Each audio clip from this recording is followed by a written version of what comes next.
Update. Would I be the a-hole if I go on a trip that my cousin organized on the same day of my father's wedding with a woman he started dating 2 weeks later of my mother's death? Original post. My 18 female father is going to marry his girlfriend next week, a day before my cousin's 21 female birthday.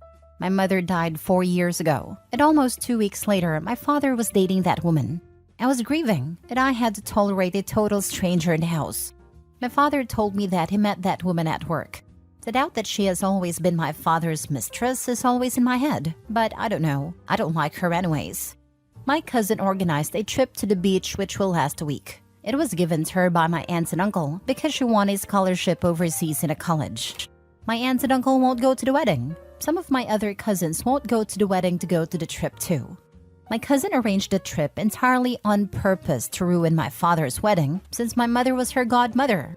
My father was mad at her, but my cousin told him she's not going to cancel her trip for a second wedding. Or in her literal words by text, "I'm much more interested in seeing the grass grow than in your wedding." Today my father found out that I will be going to the trip too, and he's totally mad at me. He even cried telling me that everyone is punishing him for finding love.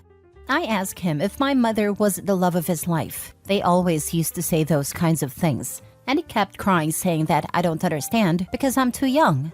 He says that every time I try to talk about something serious with him, even when I want to talk about politics or important things, it's his way of shutting me up. He says he just finally found love, his words. He said his girlfriend is the real love of his life. Good for him, I guess. My mother always said he was the love of her life until the last day, and because of his words, my mother was never the love of his life. I think I feel sad to think about how my mother would feel if she hears my father say that he finally found real love, when in my mother's eyes and words, he was her soulmate. Can you really find the love of your life in 2 weeks? I understand that grief is different for everyone, but who grieves spending Christmas with your new girlfriend and not with your daughter who lost her mother? He neglected me since that day even if I was a teen. Everything was always about how he feels and wants. I told him that I will go on the trip and I don't want to attend his wedding, and he kept crying. My paternal grandmother called me to pray and tell me that I'm being unfair to my father who just found love again. But I just don't want to go or be near him. I stopped being close to my dad long time ago, that my perception of what a father figure is has been almost totally erased from my mind. Edit. My parents didn't have an open marriage or anything like that. My mother always made it clear that she would divorce if she thought the marriage was bad or getting weird. I'm sure that in her eyes, she had a healthy and normal marriage. We were all shocked with the fact that my father introduced his girlfriend when we were all grieving. It's something no one understands to this day. My mother died really quickly from a virus/bacteria. She died within a month and a few days, and no one expected her to die. Not even my mother expected her health to get like this. She believed to the last day that she would live.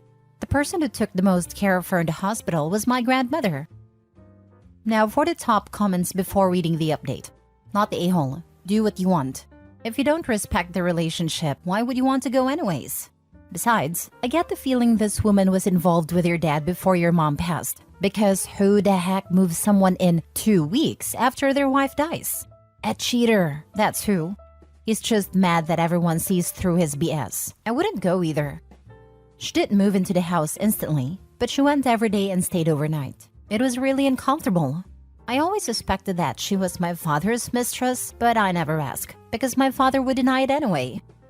Trust your gut. You're probably right about her being the mistress. Unfortunately, I'm sorry for your loss, OP. Be with your family and let your dad sulk. He brought this upon himself. Gosh, he abandoned you when you were 14 years old to spend Christmas with his new girlfriend? Right after you lost your mother, and mind you, his wife? Not the a-hole, but he sure is. When Christmas came, he decided to go on a trip with his girlfriend without even inviting me, because I never liked Christmas anyways. I spent that Christmas with my mother's family. Wow, I don't know your father, but I hate him.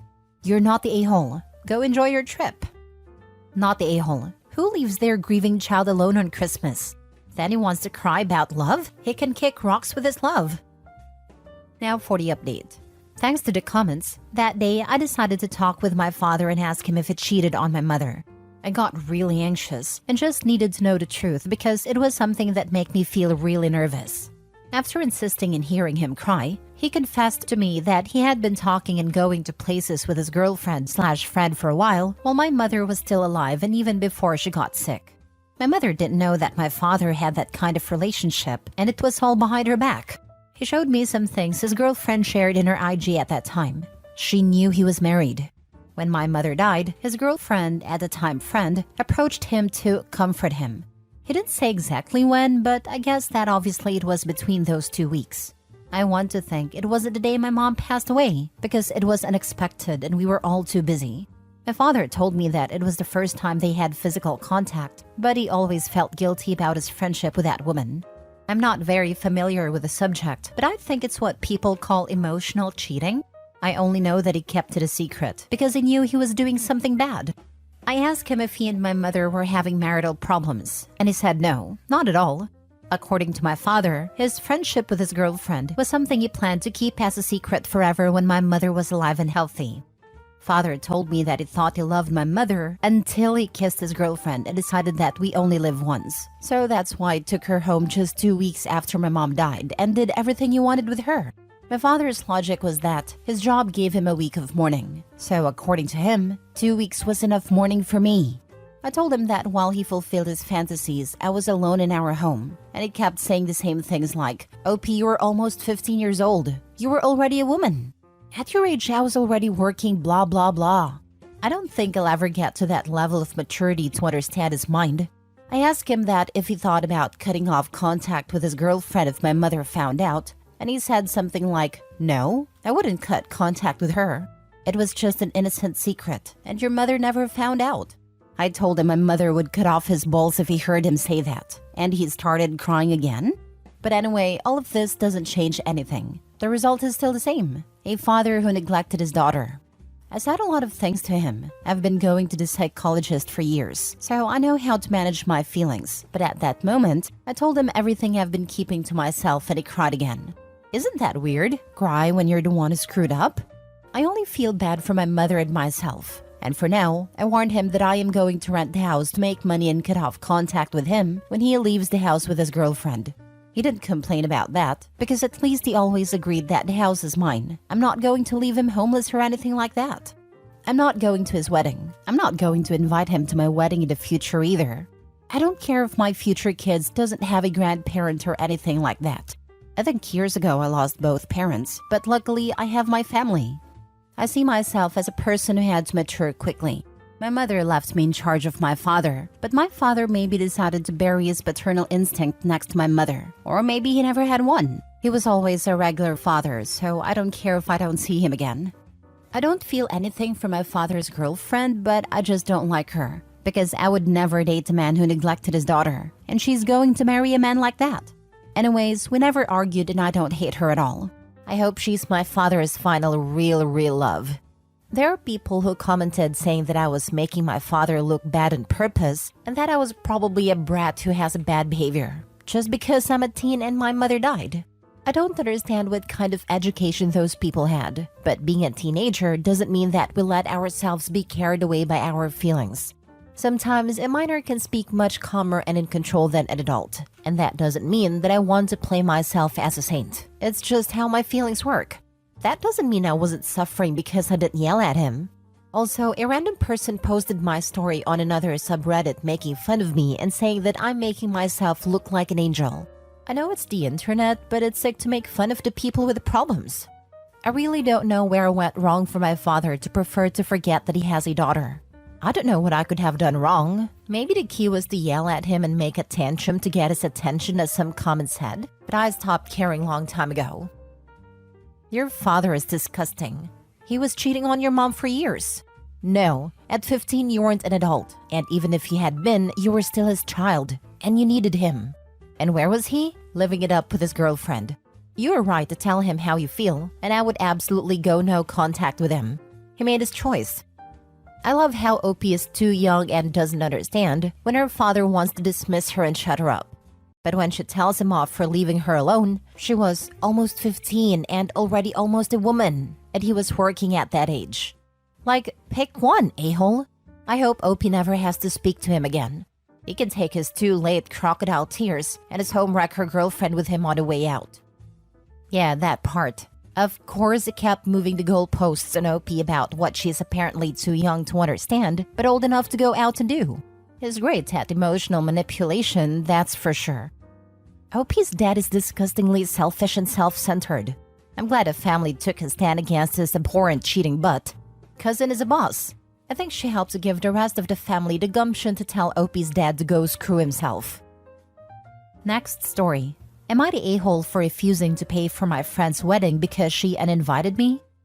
Okay, so here's the deal. My friend, let's call her Sarah, and I have been tight since high school. We've been through everything together. Breakups, makeups, you name it. So when she got engaged, I was over the moon for her. Fast forward to a few months before the wedding. Sarah sends out the invitations and I'm psyched to RSVP. But then out of nowhere, she texts me saying that she's had to cut down the guest list due to budget constraints, and unfortunately, I didn't make the cut. I was devastated. I get that weddings are expensive at all, but to uninvite me after we've been friends for so long? Ouch. Fast forward again to the wedding day. I see all these photos in social media and it looks like a fairy tale.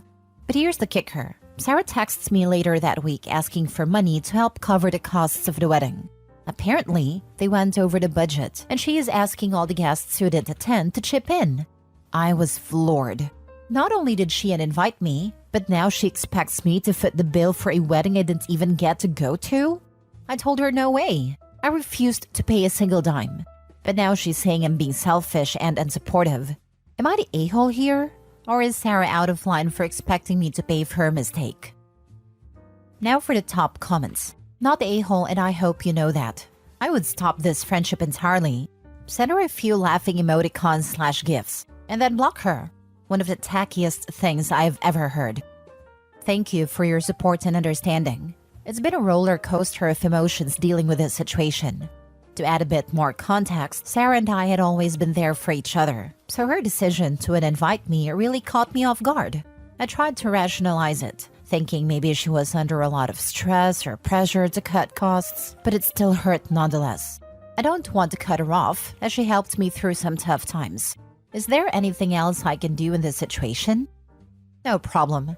I normally don't advise people to troll people, but in this case, I would personally troll her in the most childish of ways with laughing emoticons and memes. Not saying you should. Wild guess, but you must have also helped her through tough times. So I'd say you're probably even or more than even. This friendship will never be the same. You will resent her for uninviting you. She will resent you for not paying. And focus on making new friends or spending more time with other people. Stop clinging to this fake friendship. No, you're not. Asking for money, especially from people who didn't get invited, is one of the most absurd things I've ever heard in my entire life. It's even worse. OP was invited, then got cut, then Googled at the wedding photos on social media, and then got hit up for money. I guarantee OP is the only uninvited guest who has also sent a demand for money. Otherwise, Sarah would surely get a clue when everyone refused to pay. Last story. Am I the a-hole for refusing to go to AA meetings as a condition of my in-laws letting us have their second home and opting to move out of state instead? About 4 years ago, I developed an alcohol problem. It took over my life like it did for a lot of people during the pandemic. I was going through multiple boxes of wine in a week. What was honestly very shocking to me was that my husband didn't realize how often I was drunk, sitting next to him. When I first came to him to tell him I needed help, he was confused. I had done some effort to conceal my drinking, but I figured as my husband, he had to have at least known. Apparently not. 6 months ago, I finally started to seek help from a qualified medical professional. I tried an AA meeting and quickly learned that it just wasn't for me. I know it's great for a lot of other people, just not for me. I preferred to work with my addiction counselor and evidence-based support group led by a medical professional. My in-laws are aware of my problem. My mother-in-law wanted my husband to leave me and take the kids. They are both of the mindset that alcoholics have to go to AA. Otherwise, they won't get better. We've tried to explain to them that it's an outdated perspective that doesn't take into consideration the many alternatives. They don't care. We're finally in a better place and ready to find a long-term home. In-laws offered to give us their second home, but their condition is that I must go to AA meetings. As I've said, it is not for me. My husband agrees with me that it's a non-starter. The other part of this is the logistics of all that property exchange or buying, but this isn't about that. When we broke the news to the in-laws, they hit the roof. They were furious that we dare reject their offer, especially because it means that we will move away from them due to the cost of living here. We're going to move a state away, a 4-hour drive. I think it'll be a wonderful new start for all of us. Well, my mother-in-law has turned this into a personal thing against her, that I'm taking her grandkids away from her, that I'm choosing alcohol over the family, etc. She rants about me all day and night on Facebook, telling everyone that I'm a nasty falling down drunk and all that. My husband is perfectly happy with our plan. He wants me to be happy and healthy so I can be a happy and healthy mom to our kids. But part of me really wonders if I'm just being stubborn. Am I the a-hole? You sound like you're a quiet drinker and one day just realized it became a problem. As you mentioned, your husband was surprised when you told him. There weren't drunken fits of rage. You were just drunk most of the time, which is a problem indeed. AA wasn't for you, but you didn't say, well, at least I tried and got back to drinking. No, you looked for something that actually did help. Listen to your guts. They do a very good job dealing with your mother-in-law too. You were not stubborn here. She was trying to control you. Turned out it was a bad idea, mother-in-law. Play stupid games, win stupid prizes. Hers is now a 4-hour drive to her grandchildren. Not the a-hole. You made some very smart decisions. Hug your husband. He is great. Agree 100%. That house comes with a lot of strings. What other ultimatums are they going to give you? I doubt it will stop there. Get free. I wouldn't want to live near someone who treated me like that. Having to see them all the time. Advice? Make sure your new home does not have a dedicated guest room. I got out of a lot of uncomfortable situations by not having a comfortable room for someone to show up and stay and tell me how to raise my kids, and decide to stay another week and get up early and rearrange my cupboards. Not the a-hole. Honestly, I'd never accept something like this with conditions, even if the conditions were reasonable, because they very well may be subject to change. Who knows if you have to go to AA will become other demands. Do what's best for you and your family.